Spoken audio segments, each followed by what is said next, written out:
আজকে কথা বলবো গ্যাপ নিয়ে কোন কোন কান্ট্রিতে আপনি অ্যাপ্লিকেশন করতে পারবেন এবং ভিসা পাওয়ার পসিবিলিটি কেমন থাকবে এবং কি কারণে গ্যাপ নিয়ে টেনশন করতে হবে না, এই জিনিসগুলোই আমি আপনাদেরকে জানাবো।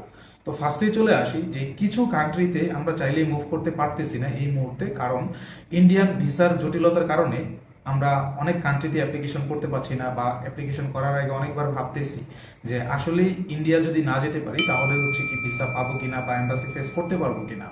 তো ফার্স্টে যে কান্ট্রিটি আছে আমার কাছে সেটা হচ্ছে সাইপ্রাস। সাইপ্রাস বাংলাদেশের এখন টপ ডেস্টিনেশন, কারণ হচ্ছে অনেক স্টুডেন্টই চাচ্ছেন যে সাইপ্রাসে যাওয়ার জন্য এবং ইন ফিউচারে ওইখান থেকে অন্য অন্য কান্ট্রিতে মুভ করার জন্য। তো সাইপ্রাসে কত বছর গ্যাপ অ্যাকসেপ্ট করবে এবং ভিসা পাওয়ার পসিবিলিটি কেমন থাকবে।